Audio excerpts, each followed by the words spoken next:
chegando e aproveito, né, para dizer que os alunos vão adentrar aí na medida que o horário vai avançando. Acredito que alguns ainda estão com um pouquinho de dificuldade no acesso, me mandaram, inclusive, um pedido para que fosse reencaminhado o link. Eu queria aproveitar só para esclarecer.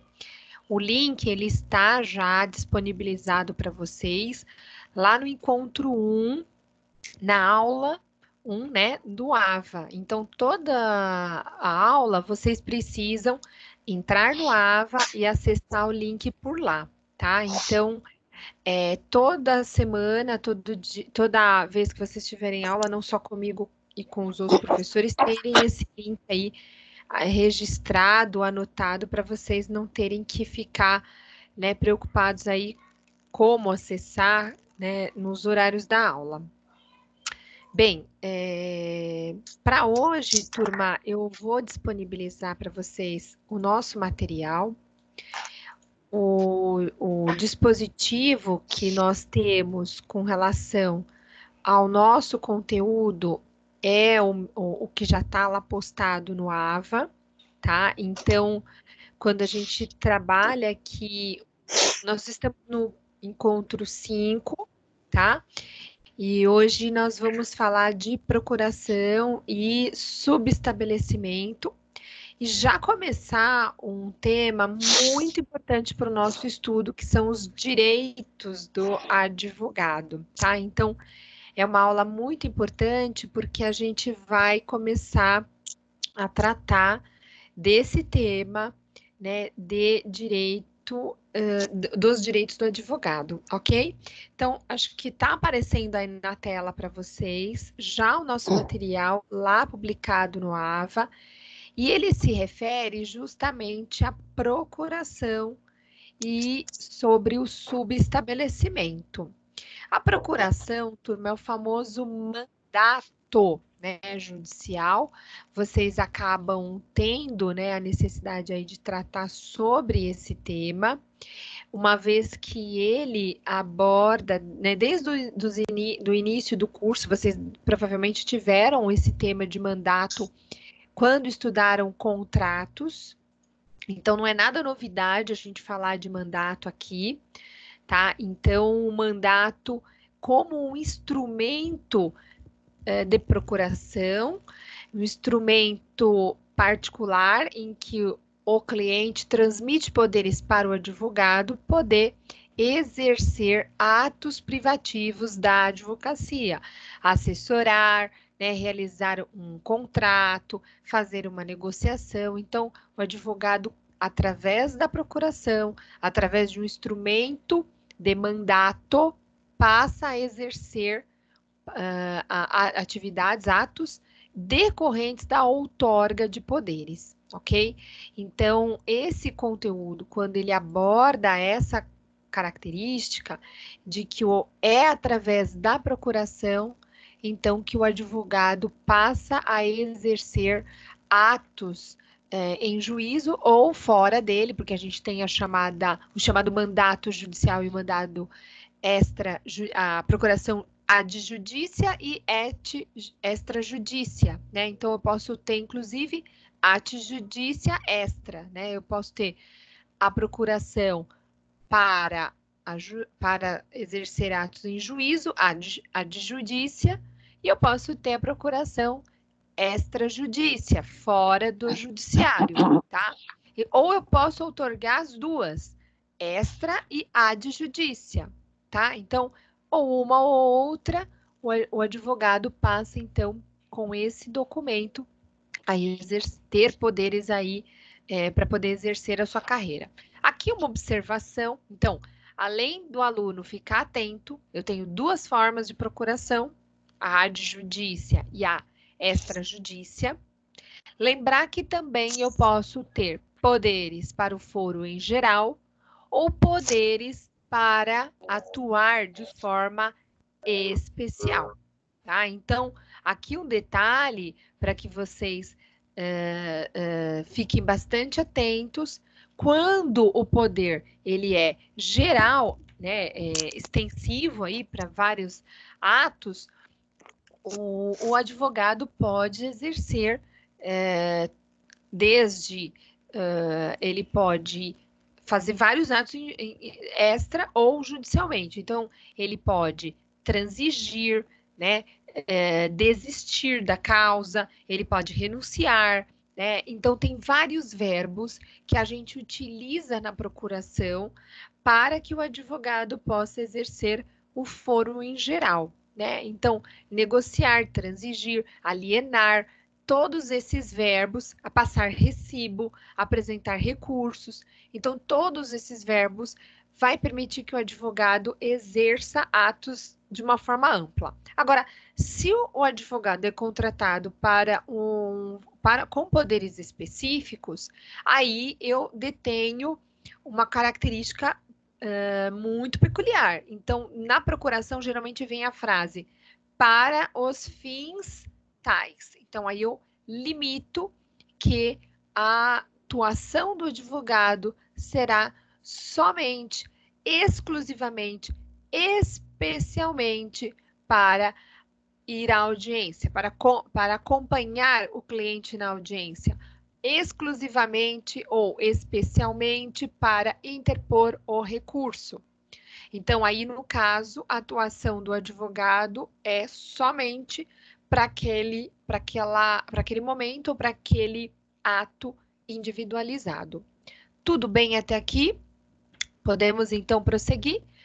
Lá, então, no nosso material, que está lá no AVA, a gente também tem essa modalidade aí diferenciada para vocês poderem tomar nota.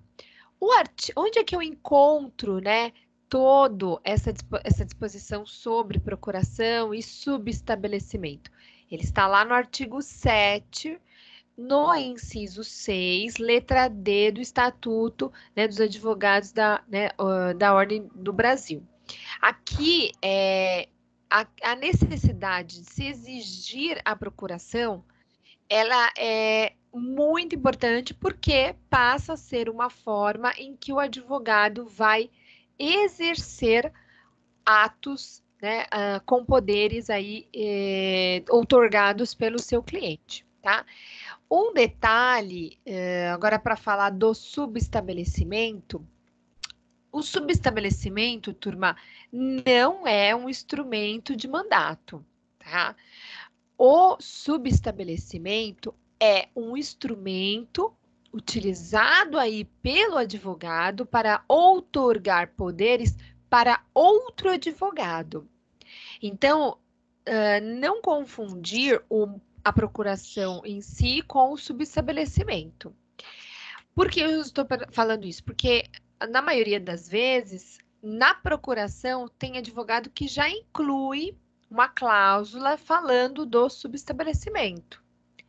Então, percebam que no ato da procuração, no termo da procuração, você pode sim acrescentar uma cláusula dizendo que, por aquele poder transmitido pelo cliente, o advogado fica autorizado a subestabelecer os poderes para outro profissional.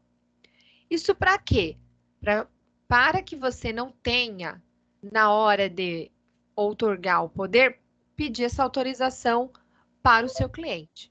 Então, você já tem esse caminho abreviado, você já colocando essa cláusula na procuração, quando você tiver que subestabelecer, você não precisa pedir novamente autorização ou ratificar, né?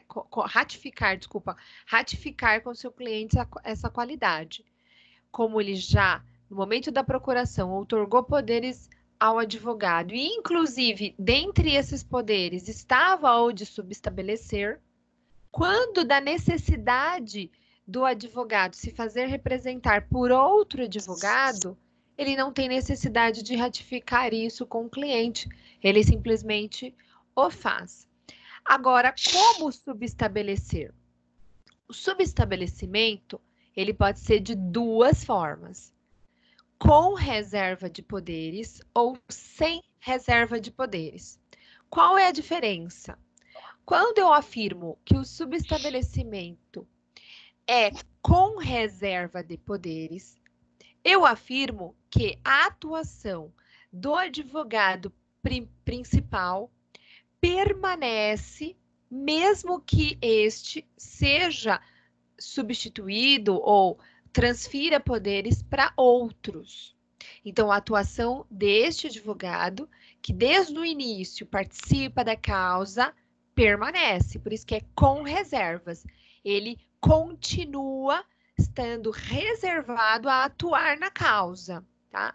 Então, por isso que é somente ele, primeiramente, lembrar que só no subestabelecimento, o subestabelecimento em si ele é um ato privativo. Então, só o advogado que atua na causa pode subestabelecer.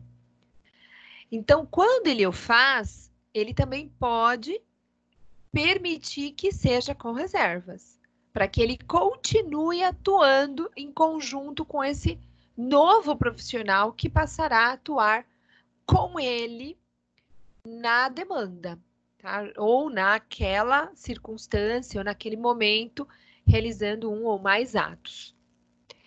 Quando o subestabelecimento é sem reserva de poderes, também é o advogado primitivo que transfere esse poder a um outro advogado. No entanto, deixa este de atuar na causa. Então, aquele advogado primitivo, que já era o advogado responsável por atuar no processo, deixa de atuar quando ele transfere os poderes para outro.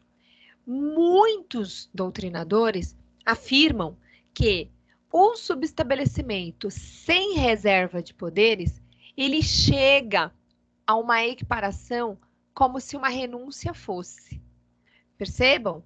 Porque no ato que eu privativamente transfiro poderes para que outro advogado siga o processo sem a minha atuação, é como se eu estivesse, então, renunciando o instrumento de procuração e autorizando que outro advogado, então, passe sozinho, isoladamente, ou com o grupo, com o escritório em que ele atua, mantendo-se na causa.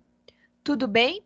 Então, essa é uma participação muito importante, né? Eu tô até vou dar boa noite aí para os demais colegas que estão chegando agora. Nós estamos tratando, né, do tema de subestabelecimento e procuração.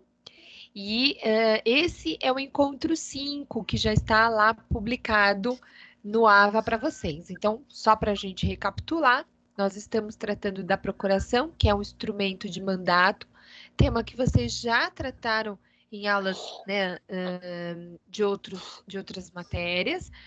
O instrumento de mandato, provavelmente vocês já estudaram lá em contratos, eu só estou trazendo esse conteúdo aqui porque é um ato privativo do advogado, né? Está previsto no artigo 7º do Estatuto do Advogado, e é um direito, então, do advogado, através da procuração, passar a atuar e exercer a sua carreira.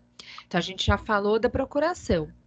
Ela pode ser adjudícia ou et extrajudícia, né? Ela pode ser para atuar no judiciário ou fora do judiciário.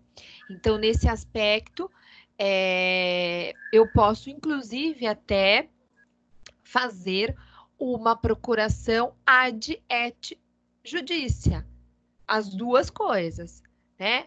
Para atuar tanto no judiciário como fora dele, tá?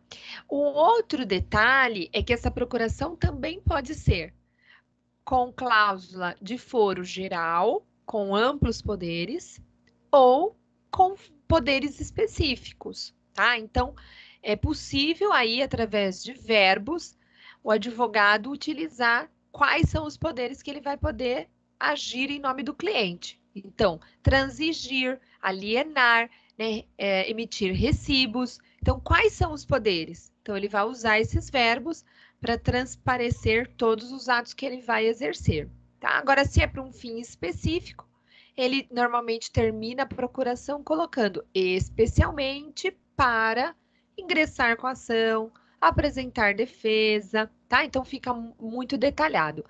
Nós estávamos agora falando do subestabelecimento, que em nada se distingue, né? Que nada se compara aí com a procuração. O subestabelecimento agora é um documento do advogado para outro advogado. O cliente não transmite subestabelecimento para advogado. O cliente ele só transmite poderes através da procuração, só através do instrumento de mandato. Então, tome bastante cuidado que subestabelecimento é um ato privativo de advogado. Só advogado é que transmite poderes para outro advogado poder exercer na causa. Sendo um ato privativo, poderá ser com reserva de poderes ou sem reserva de poderes. Então, como nós estávamos falando, quando é com reserva de poderes, o advogado primitivo continua na causa. Ele se reserva de continuar atuando na causa em conjunto com outro advogado. Quando o subestabelecimento é sem reserva de poderes, o advogado primitivo que estava acompanhando o processo, por exemplo, deixa de atuar, ele não se reserva mais, e ele transmite todos os poderes agora para outro profissional. Então, por isso que eu estava dizendo que sem reserva de poderes é como se ele estivesse renunciando o acompanhamento, a participação dele no processo, ou naquele ato, ou no procedimento que ele estava acompanhando. Tudo bem? Então, distinguir o subestabelecimento da procuração é um ponto fundamental. Então, como é que a gente vai distinguir? Pelo sujeito. Na procuração, o cliente é que outorga poderes para o advogado. No subestabelecimento, advogado é que transmite poderes para outro advogado. Depois, outra distinção. No subestabelecimento, o advogado pode atuar com ou sem reserva de poderes. Quem vai determinar essa condição é o advogado e não o cliente. Por quê? O ato de subestabelecimento é um ato privativo do advogado, tá? Então, tomar cuidado com essas características, porque isso acaba confundindo o aluno na hora de fazer questões e, né, e ter realizar esses acertos, realizar essas questões. Tudo bem? Tranquilos até aqui? Sim. Na sequência, né, a gente aborda aí a questão da notificação para o cliente, uma vez que o advogado decide subestabelecer sem reserva de poderes. Então, a gente tem aqui uma característica muito importante de que o advogado tem que fazer essa comunicação de forma expressa, tá?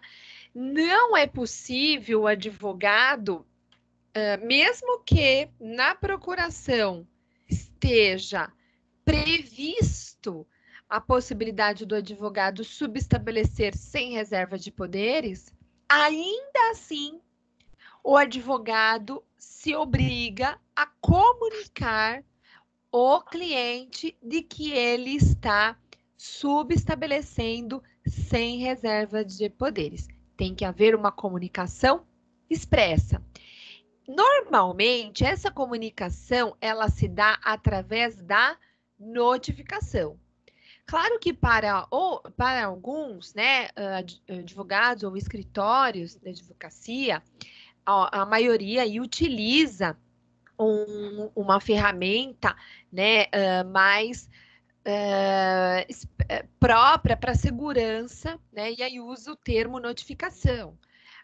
É possível, sim, você fazer uma notificação privada ou até mesmo fazer uma notificação pública em cartório. Só que muitas das vezes fica caro e não há necessidade de você usar dessa instrumentalidade toda. Então, por exemplo, se eu quiser enviar uma notificação simples com aviso de recebimento, é possível? Sim. Ou não fazer através de notificação, mas simplesmente com uma carta registrada. Posso? Sim, desde que haja uma comunicação expressa. E hoje, professora, eu poderia fazer essa comunicação expressa através do e-mail? Olha, turma, não são todos os juízes que têm aceitado a comunicação por e-mail. Isso por quê? Porque, embora haja aqui por parte do advogado a comunicação, né, o comprovante de que ele enviou o e-mail informando o cliente de que ele não mais atuaria na causa, uma vez que ele subestabeleceu para outro advogado sem reserva de poderes ou renunciou à causa. Alguns juízes entendem que há necessidade de fazer prova de que o cliente recebeu essa comunicação. Então, quando o advogado que recebe o subestabelecimento peticiona na causa, o juiz aceita esse e-mail. Mas enquanto advogado novo, recém, né, titulado pelo subestabelecimento, não se manifesta no processo, a gente tem aqui um dever, né? Então, a gente estava até agora falando de direito, a gente vai passar então a falar agora de um dever. O advogado, ele tem o dever de, no prazo de 10 dias, permanecer atuando na causa, tá? Isso porque o advogado não pode abandonar o processo. Então, até da data que ele emite essa notificação, vai vir um comprovante, por isso aí a necessidade de você comprovar em juízo que você informou o seu cliente que você não era mais advogado dele na causa, você ainda continua respondendo pelo prazo de 10 dias, tá? E aqui essa exigência ela é necessária sob pena do advogado vir a responder por infração. Então, caso ele não responda pelo prazo de 10 dias, ele incide na penalidade do artigo 34, inciso 11 do Estatuto do Advogado, tá? Então, toma muito cuidado, porque até eu estou aqui com o estatuto, né, liberado para vocês depois poderem fazer a leitura.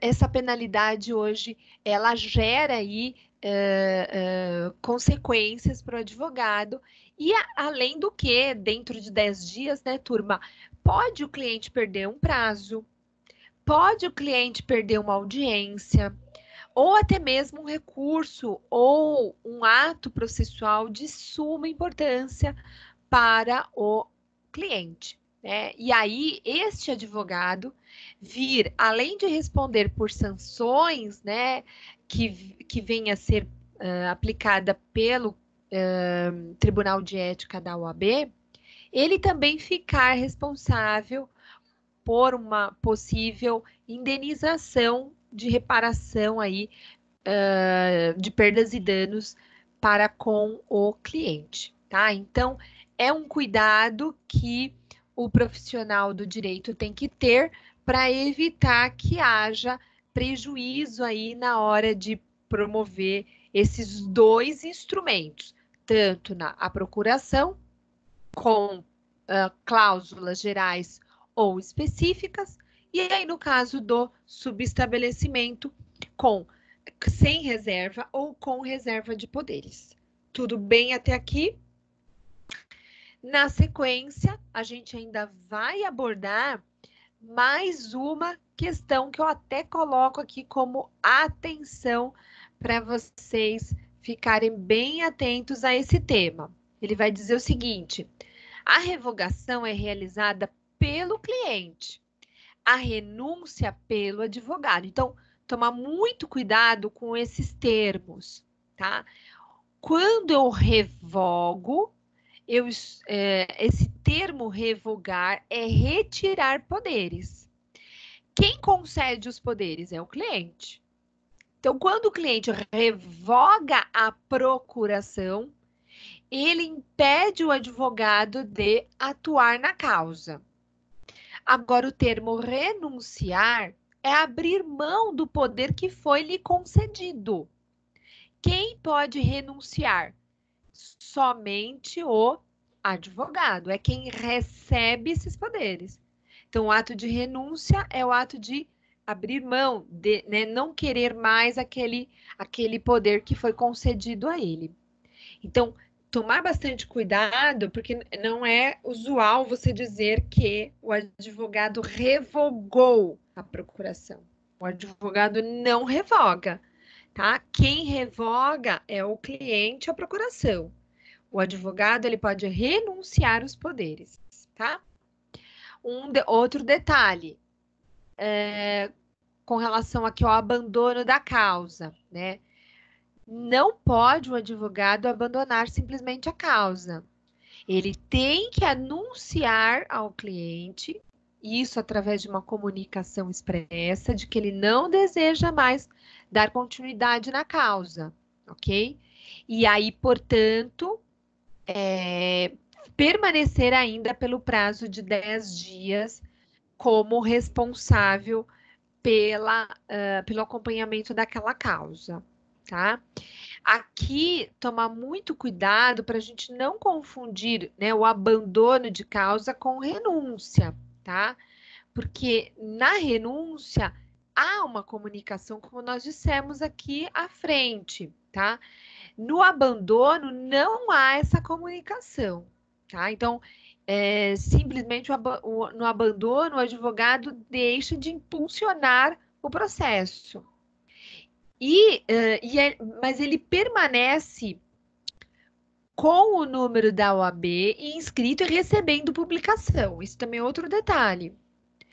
Quando o advogado renuncia, passa aqueles 10 dias, o número da ordem do advogado deixa de aparecer nas publicações. Então, ele não mais recebe publicações que as chamadas hoje pelo processo civil, pelo Código de Processo Civil, o advogado passa através das publicações a receber intimações em nome do seu cliente. Então, o ato de publicar fatos, né, atos dentro do processo, não é só com um mecanismo de ciência. Ele também proporciona, através da intimação do advogado, a contagem de prazo para determinados atos, como acontece no cumprimento de sentença, não é mesmo? Uma vez promovida a sentença, transitada ela em julgado, inicia-se o cumprimento de sentença, a fase executiva daquela sentença transitada em julgada. E qual é o primeiro ato que se faz no cumprimento de sentença? É intimar a pessoa do advogado, né? Intimar o advogado, né, como este representando a parte, para que ele efetue o pagamento do valor devido no prazo legal, excluindo aí os encargos hoje processuais, né? A multa de 10%, né?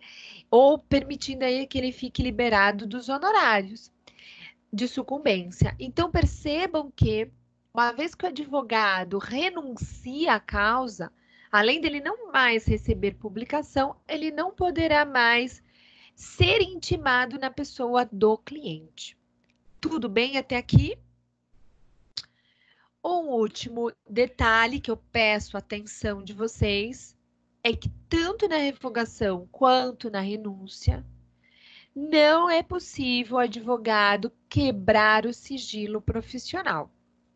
Vocês sabem que o sigilo é um dever do advogado, dever profissional do advogado, decorrente aí da relação, né, entre as partes, e mesmo que o processo ou tem aí o caso de revogação por parte do cliente ou renúncia por parte do advogado, o que este advogado conhece sobre a causa não pode ser divulgado, uma vez que foram fatos e comentários ditos durante o período do mandato que mantém que aí é necessário que haja o sigilo, tá? Isso é um dever também, está lá no Código de Ética do advogado. O advogado tem o dever, né, de atuar com sigilo. Então, essa é uma característica, né, que aí a gente vai ver mais à frente, tá? Por hora, a gente vai, hoje só estamos falando desses dois mecanismos, mas mais à frente a gente vai tratar todos os deveres que o advogado tem para exercer a função, né, advocatícia. Tudo bem? Tranquilos, turma? Então, para a gente recapitular, né, esse conteúdo inicial, a gente falou desse tema, então a gente passa agora a tratar dos direitos do advogado como um todo. Eu queria saber se até aqui tudo bem, se tem dúvidas, alguém quer fazer algum comentário ou pergunta. Bem, então vou entender que o silêncio vai me dizer aí que está todo mundo acompanhando e conseguindo acompanhar, né? E eu posso seguir. Pode. Ok. Então, percebem, primeira parte da aula a gente já tratou, agora a gente vai falar dos direitos do advogado. Nesse tema, turma, eu vou pedir para vocês, tá, a fazerem o acesso, né, da lei que trata do Estatuto da Advocacia, é a Lei 8.906 de 94, tá? Eu vou disponibilizar a legislação para vocês poderem, né, acompanhar comigo. Eu não sei se vocês estão vendo essa legislação aí no computador de vocês, vocês conseguem ver? Sim. Ok, vou até aumentar um pouquinho aqui para a gente poder enxergar melhor. Mas está Então, dando para ver bem, professora. ok, muito obrigada.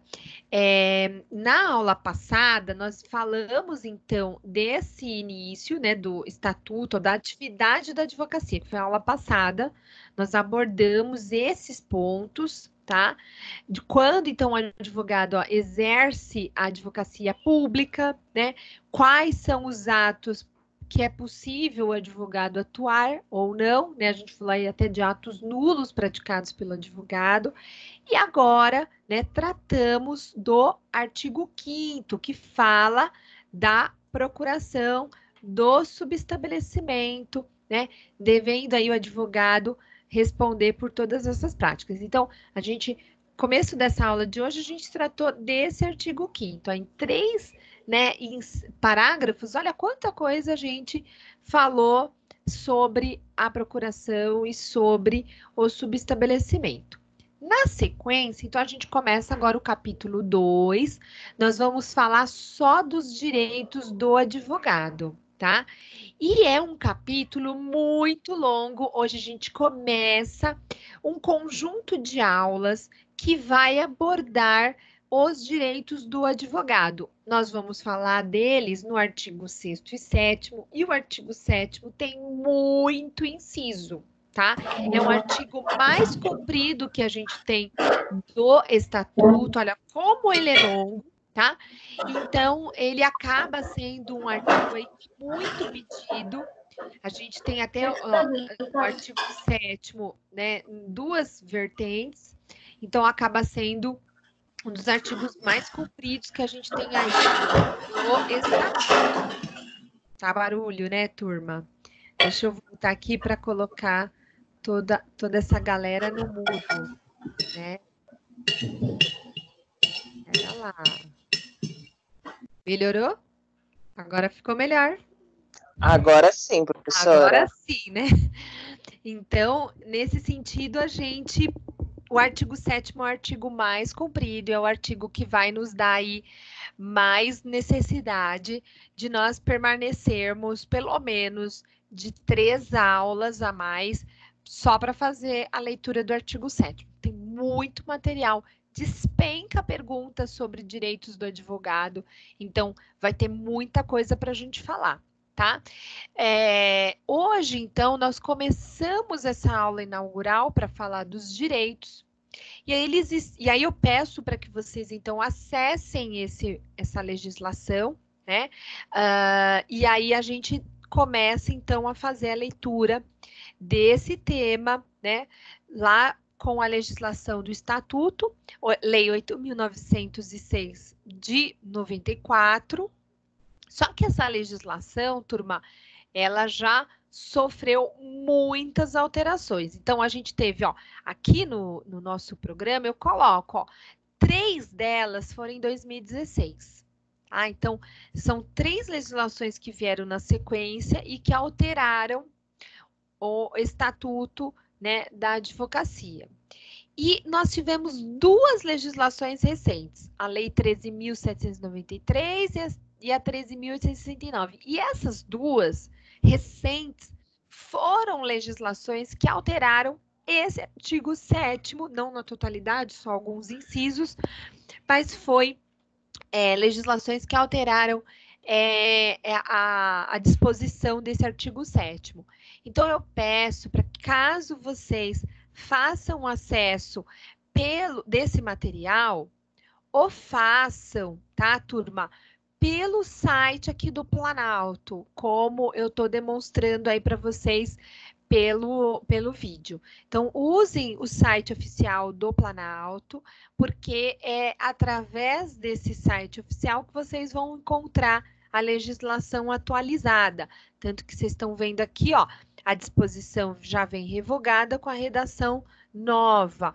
Tenho aqui também, né, ó, a redação nova pela lei de 2019, e é a legislação mais recente que a gente tem e que incide nesse artigo 7º, tá? Então, atenção, não, pelo amor de Deus, não vão me ler, né? Não vão buscar aí uma leitura com o código antigo, e como a lei é muito recente, provavelmente nesses próximos exames essas legislações novas já vão ser pedidas, tá? Então, muita atenção. E é sobre elas que a gente vai dar prioridade, tá?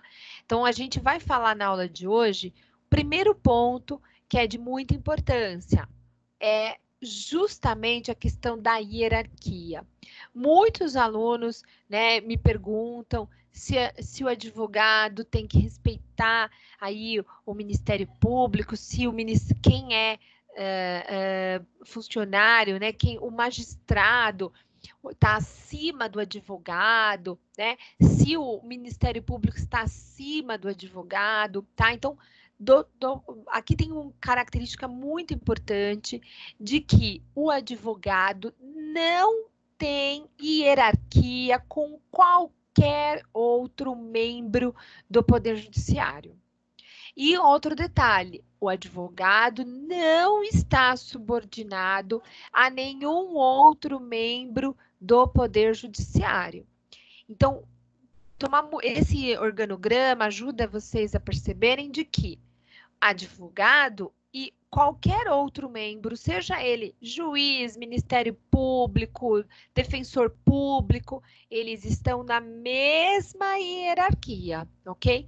Não há nenhuma subordinação, pelo contrário, né, turba, é de se explanar que todos somos bacharéis em direito, todos temos os mesmos conhecimentos jurídicos, sejam como funcionários, servidores públicos, serventuários da justiça, autoridades, todos exercendo atividades compatíveis às suas carreiras em prol dê um exercício melhor aí para o Poder Judiciário. Então, gravem muito bem esse desenho aqui, esse organograma, para que vocês não confundam aí na hora de fazer um exercício, de fazer o acompanhamento do tema, para que vocês não fiquem aí prejudicados na hora de fazer esse ajuste. Tudo bem?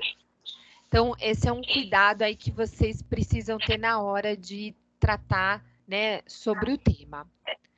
Vamos agora, né, falar um pouquinho dessas recentes alterações.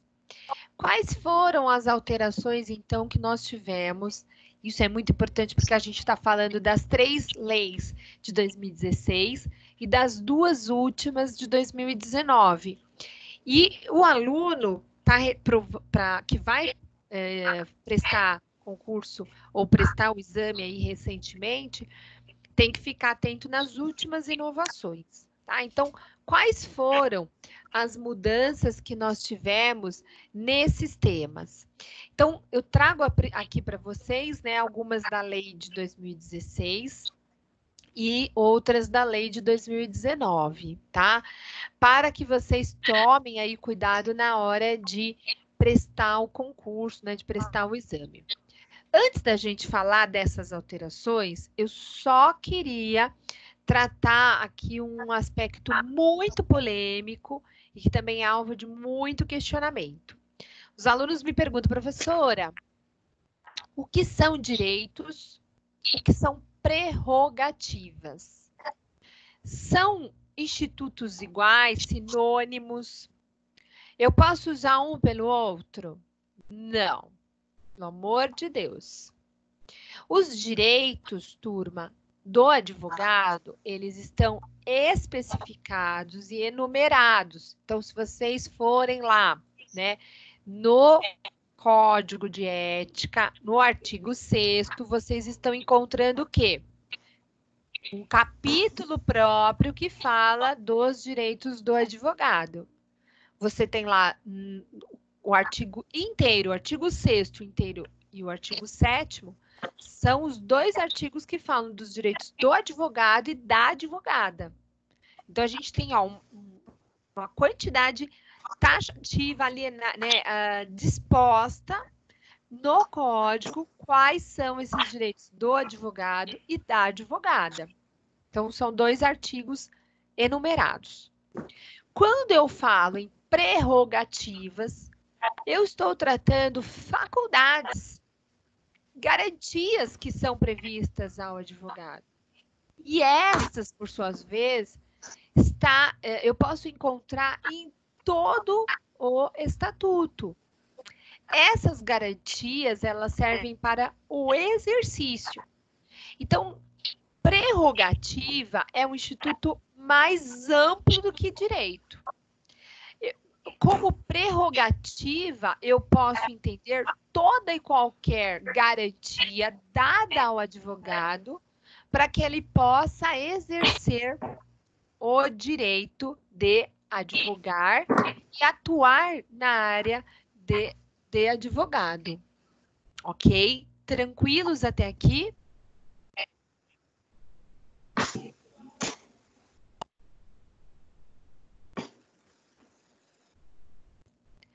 Na sequência, eu acho que eu perdi o áudio. Tudo bem, turma?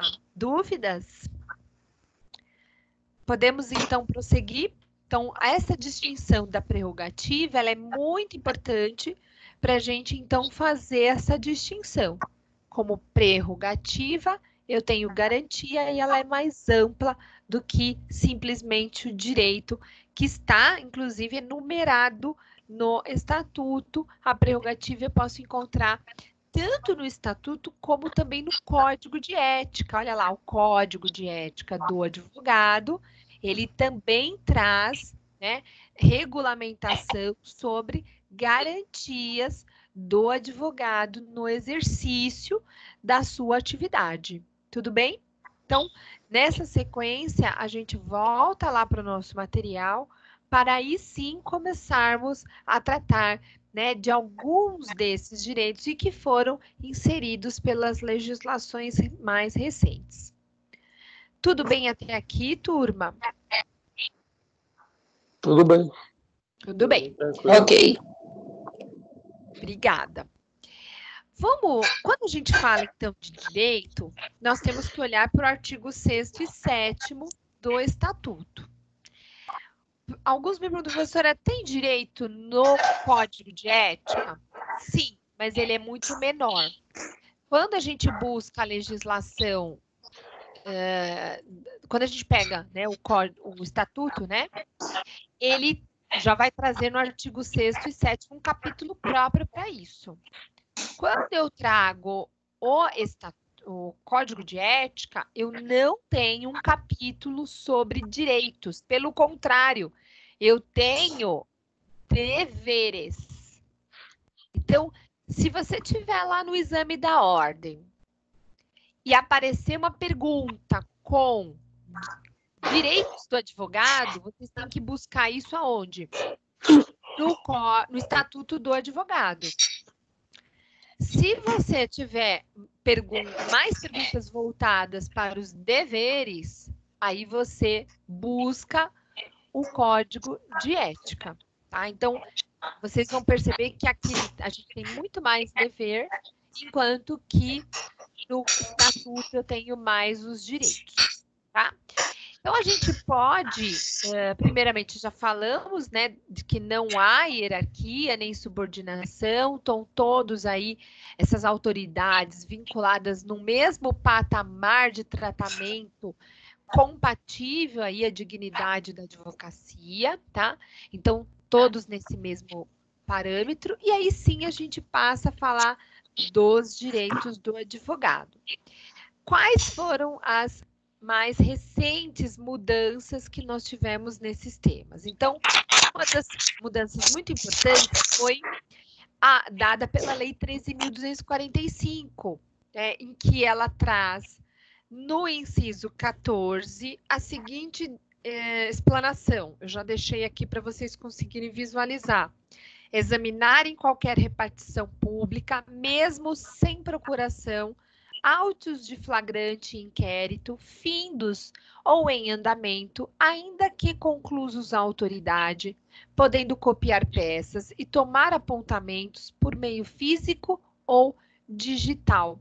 Por quê? Essa redação não havia antes. E como nós passamos a ter os processos digitais, houve a necessidade de se fazer essa distinção, tanto no meio físico quanto no meio digital. Passou, então, o advogado a ter acesso, né, acompanhando aí os processos nessas novas sistemáticas, ok? Aqui também tivemos uma nova redação no inciso 21, que vai trazer algumas alterações quando a gente fala de que uma delas, né, assistir a seus clientes investigados durante a apuração de infração, sob pena de nulidade absoluta do respectivo interrogatório, depoimento e, subsequentemente, de todos os elementos investigatórios e probatórios dele decorrentes ou derivados, direta ou indiretamente, podendo, inclusive, no curso da respectiva apuração, e aí ele traz na linha A, apresentar razões e quesitos, tá? Isso porque nesse período de investigação, né, de probatório, em que era realizado aí questionamentos, interrogatório e depoimentos de parte, os advogados ficavam privados, né, dessas razões e quesitos. E aí, com a redação nova de 2016, permitiu que os advogados pudessem apresentar essas razões e sob pena de nulidade, né? Caso ele ficasse impossibilitado de apresentar essas razões e esses quesitos. Então, foi uma inclusão, tá?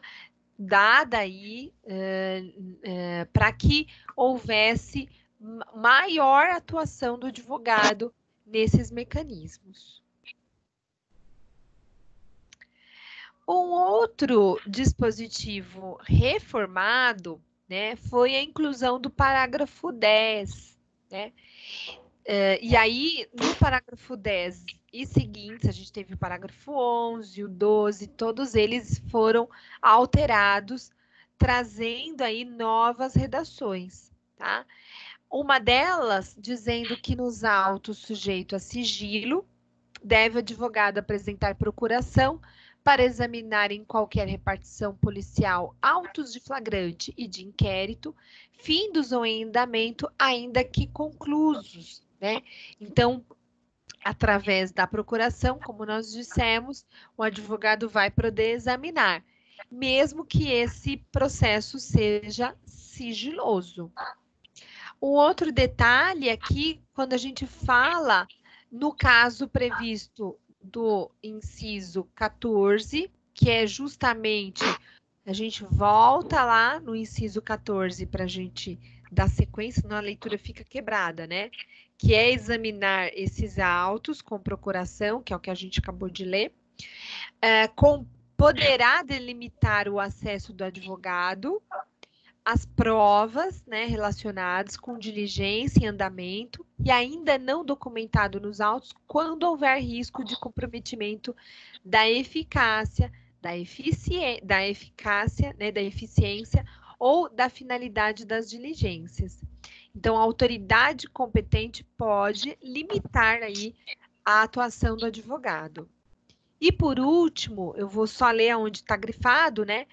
Implicar responsabilidade criminal e funcional por abuso de autoridade que impedir o acesso do advogado com o intuito de prejudicar o exercício da defesa, né, sem prejuízo do direito subjetivo do advogado de requerer acesso aos autos ao juiz competente. Então, todas essas alterações, turma, foram alterações que diz respeito à atuação do advogado em processos novos, né, ou que já estavam em andamento e que o advogado precisa adentrar. Hoje nós chamamos isso no Código de Processo Civil como habilitação do advogado para poder ter acesso ao processo, conhecer o processo e daí sim tomar as medidas legais cabíveis para conduzir, né, os autos. Então, essa é uma qualidade aí importante para que vocês possam, então, saber que houve alterações recentes e elas são colocadas aí para que vocês possam conhecer. Tivemos também redação de 2019, né? A gente tem aí o inciso 13 que eu estou colocando aqui para vocês. Examinar, né, em qualquer grau, poder legislativo administrativo, autos de processos físicos ou em andamento, né, findos ou em andamento, mesmo sem procuração, quando não estiverem sujeitos a sigilo. Então, quando tiver sigilo ou segredo de justiça, é necessário, não tendo, é possível o advogado examinar qualquer processo, tá? Tivemos muita alteração com a lei de 2019, turma, quando a gente fala aí dos direitos da advogada, tá? Então, aí sim a gente traz aqui a redação dada pelo... Opa, já passei, ó. Então, são direitos da advogada, então a gente traz aqui uma série de direitos que foram incluídas pela lei de 2016, tá? Então, foi uma legislação importantíssima para a mulher que, né, a mulher que atua, né, na advocacia, e no caso a advogada, e que traz direitos relevantes à categoria que não era prevista antes de 2016. Tudo bem? Então, essas também são alterações muito marcantes e que já estão aí sendo pedidas para vocês nas disposições novas. A de 2019, mais recente que a gente tem, é justamente de que todos os incisos do 13 e 14 devem ser interpretados com os procedimentos eletrônicos, tá? Então, justamente para que haja essa compreensão do Código, junto com as novas reformas que nós tivemos no Judiciário. Tudo bem, turma?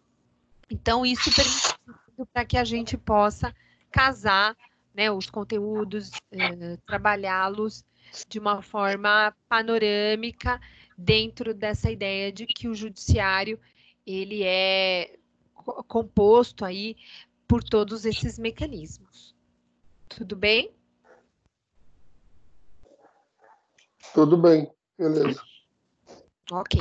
Então, um mecanismo também que eu gostaria, né, de compartilhar com vocês, para a gente, então, poder terminar, né, a nossa aula, é trazer aqui né, os comentários sobre esse tema envolvendo aí atos, né, que sejam privativos, né, da área da advocacia, né, do advogado, em particular aí relacionado ao conhecimento do advogado poder transmitir procuração, promover subestabelecimento. Então, isso é muito importante para que vocês possam prevenir-se, né, e ter, né, esse conhecimento sobre esse tema. Eu não sei se vocês estão me vendo na tela, não está nada compartilhado, vocês estão me vendo, né? Estou vendo. Ok. Eu vou Sim. aqui, vou tentar postar para vocês, deixa eu ver se eu consigo agora fazer a inclusão de uma atividade que eu tinha preparado para vocês, e não sei se vai abrir o Word aqui no programa. Eu falo que nós, professores, estamos aprendendo, né, essas ferramentas novas, aí na medida do possível, isso está sendo incluso aí para vocês. Ai, acho que não vai ser possível postar. Puxa vida. Vamos ver o que eu consigo fazer para vocês conseguirem visualizar esse material.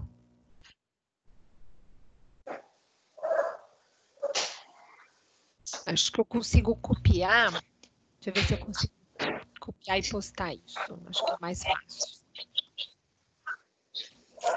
Agora vai, quer ver?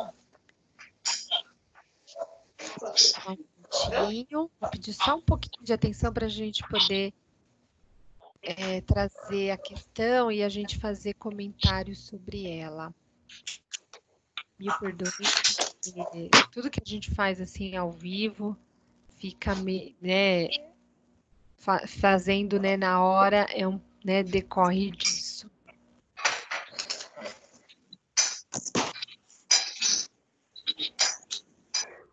Vamos lá. Bem, acho que agora foi. Só ficou, deixa eu ver se ficou um pouco torto.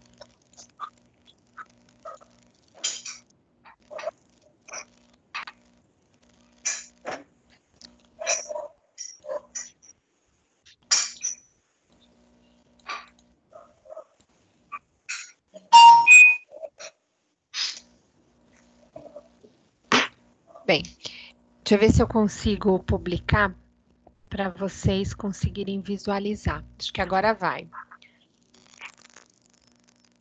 É a questão da GV, né, de um exame da ordem, ela tá torta, eu tentei arrumar aqui, mas está impossível da gente conseguir trazer essa questão. Não sei se vocês estão visualizando.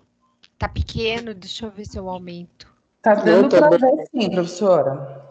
Tá bem pequeno, vamos ver se assim. Assim tá ótimo.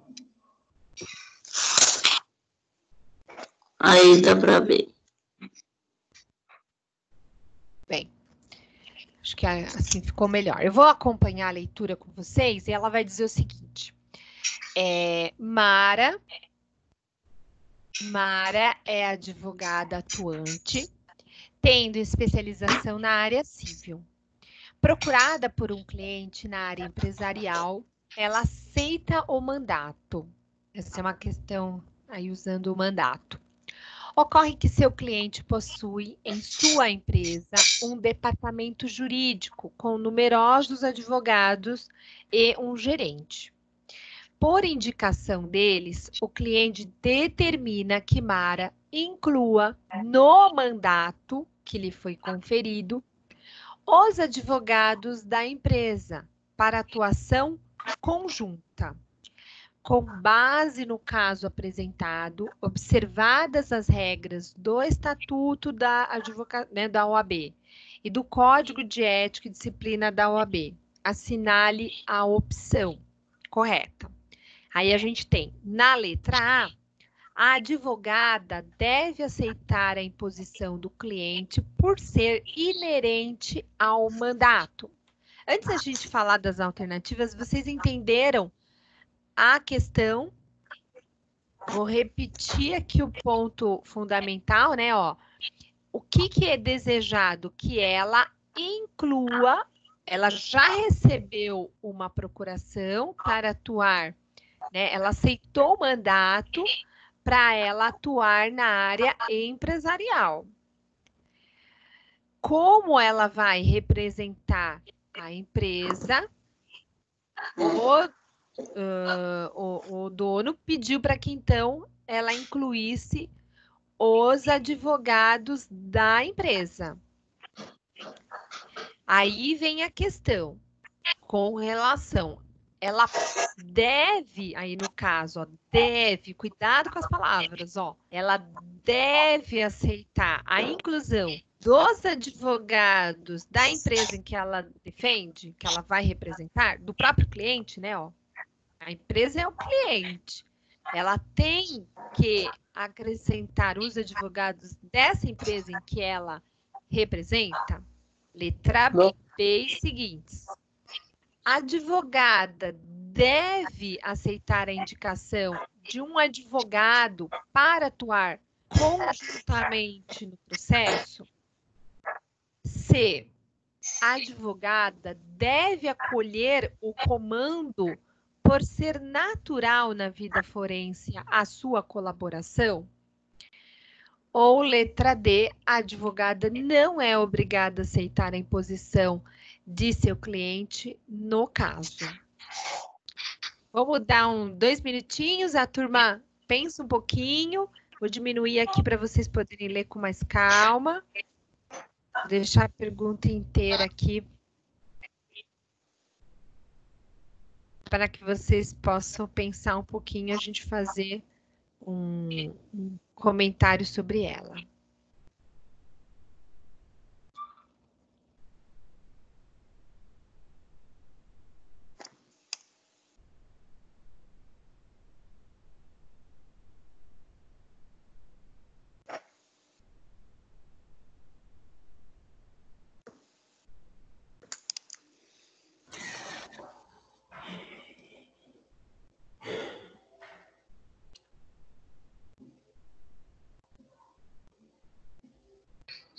Professor, eu acho que é a D. A D. Eu também achei, eu só não vou saber explicar, mas eu também acho que é a D. Efe, é nóis, hein? Não acho que ela tem que aceitar, incluir todos, ou que seja algo forense aí a colaboração. Eu, se fosse na prova, colocaria D. Cadê eu aqui? Quem mais? Mais alguém? Fala, gente. Eu acredito que seja D também.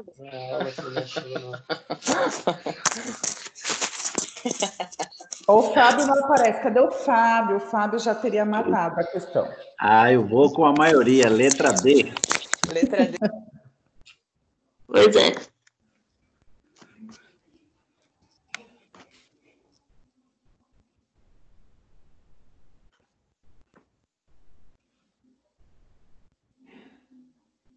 Oi, voltei.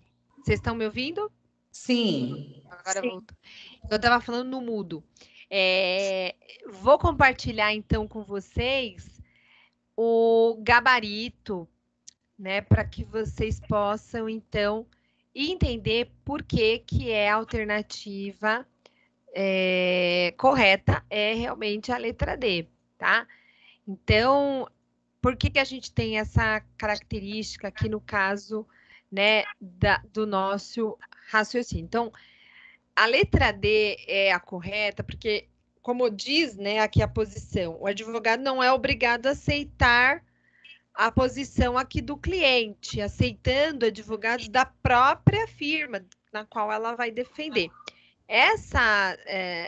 Por ser, então, aqui uma atuação do advogado, né, o artigo 22 do Código de Ética vai, então, permitir essa liberalidade do advogado, essa independência dele atuar, né, profissionalmente aí, sem a necessidade de ficar subordinado ao cliente. Lembram que a gente falou? O advogado não fica subordinado.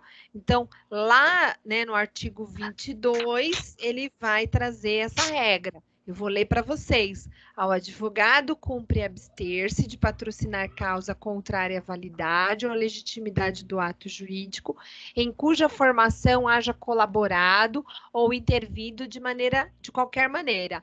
Da mesma forma, deve declinar seu impedimento ou da sociedade que integra, quando houver, né, conflito de interesse motivado por intervenção anterior ao trato de assunto que prenda ao patrocínio solicitado. E aí, né, ele vai dar a possibilidade de que, ao advogado a postular em nome de terceiro contra ex-cliente, ou judicial ou extrajudicial, deve resguardar aí o sigilo e também, né, considerar a opinião na hora de exercer essa função. Então, todos esses, né, artigos, ele está trazendo aqui, reprisando, né, o papel aí do advogado de atuar de forma livre e independente, sem que haja aí a necessidade de cumprir, né, o gosto, né, do cliente. Por que a alternativa A ela está completamente errada? Porque, primeiro, que tem esse deve aceitar, né? O advogado não está subordinado, ele não tem esse dever de ficar vinculado à vontade do cliente, é uma imposição até, aqui fala, ó, imposição do cliente, tá?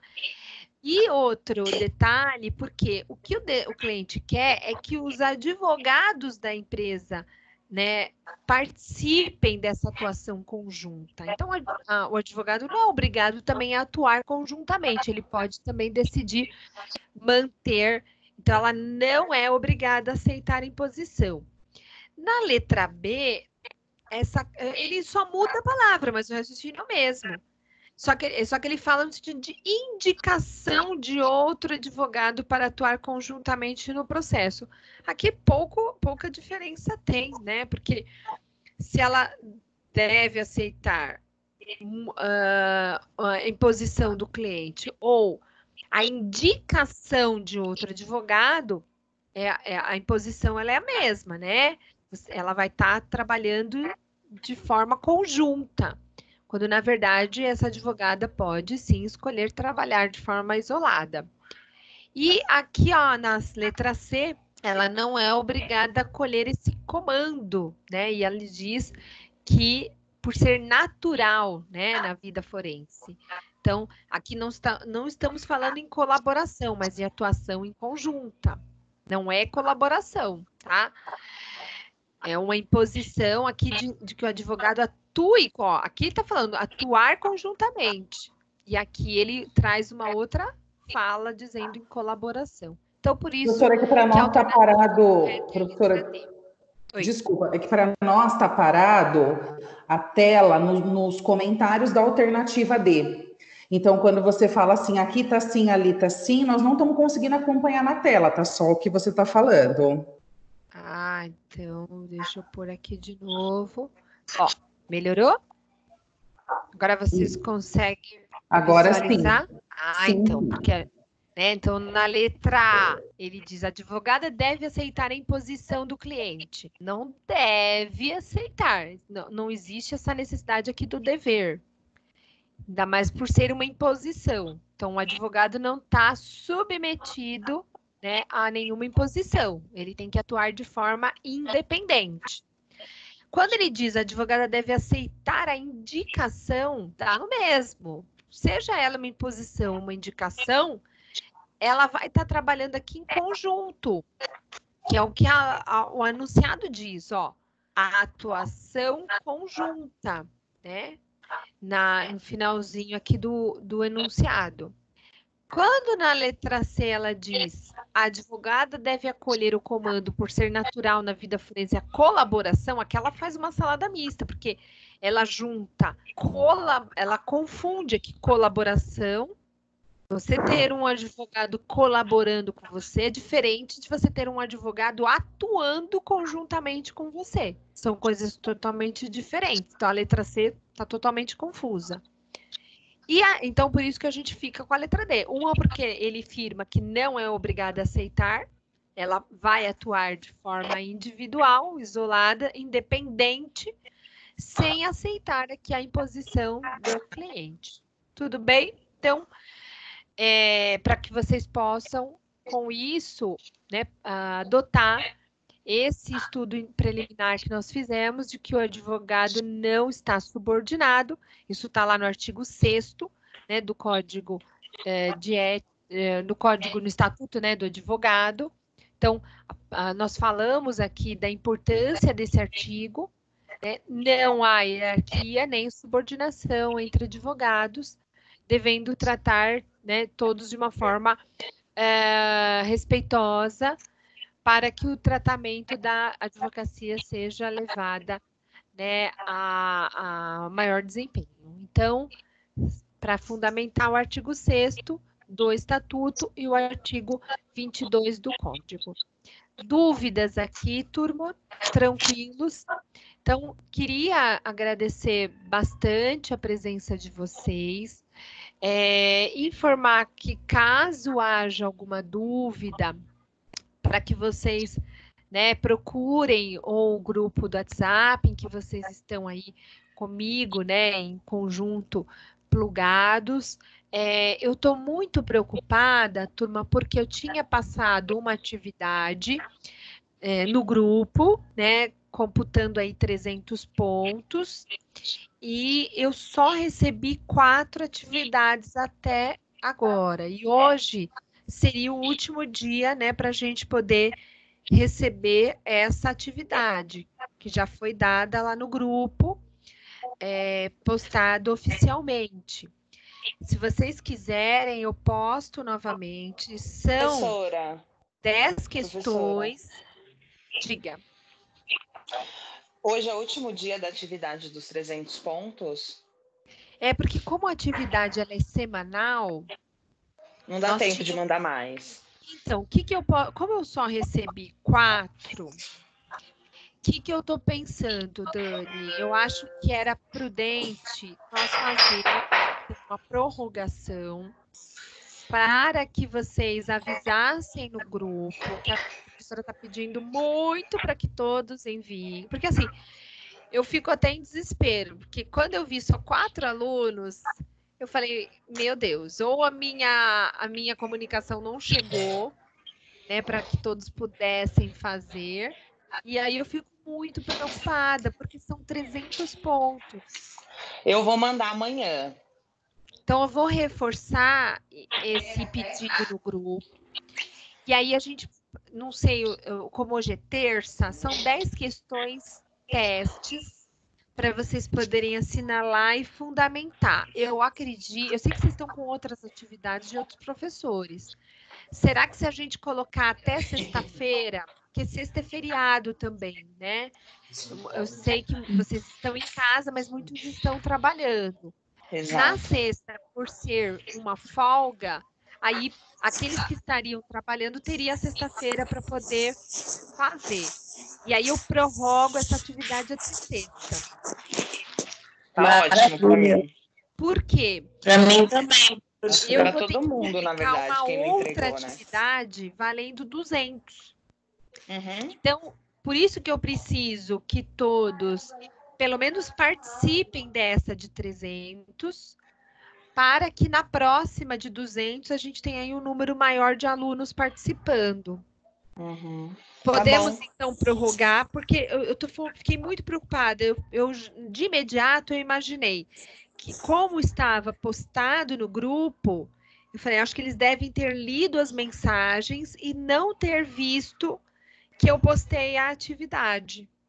Uhum. Ela está em formato, eu acho que está até em formato Tá em de PDF. PDF ou Word, Tá isso. sim. Tá.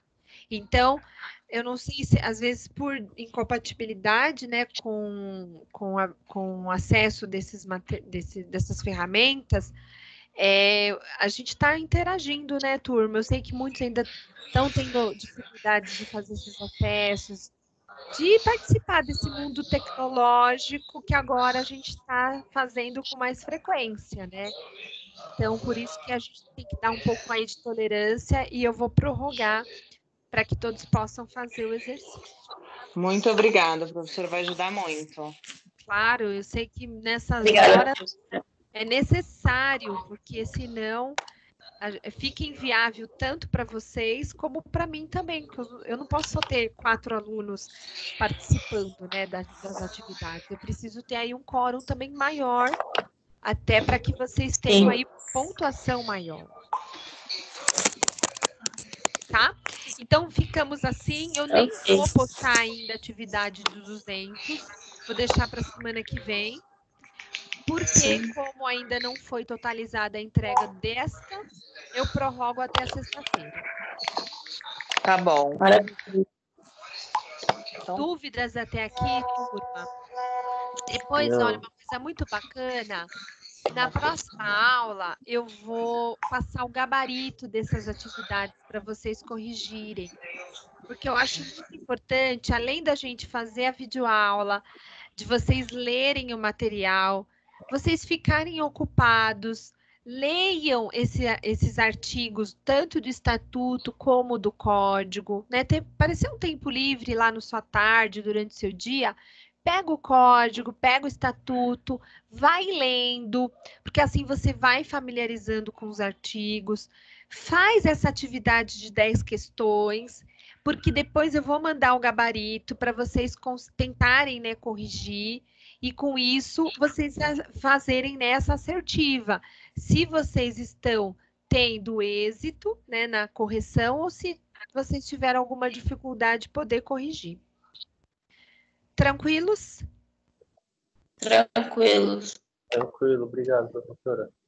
Obrigada, muito eu. obrigada, viu, Vou professora? desejar uma ótima semana, né, um bom feriado para todos, né? Estudem, ocupem aí esse período de tempo com os estudos, e qualquer dúvida eu estou à disposição de vocês, seja no grupo ou por e-mail, para que a gente possa ir conversando e ficando assim, mesmo à distância, cada vez mais próximos aí nos estudos.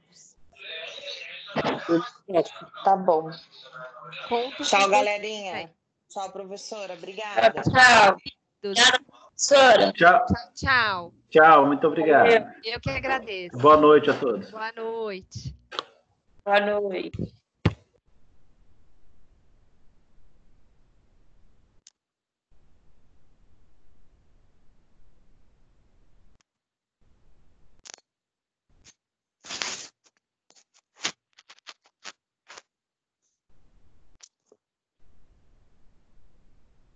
Oi, Camila, tudo bom, minha filha? Escuta, saiu a senha, viu? Já tô com a senha na mão aqui, tá? Quer dizer, tá no celular, né?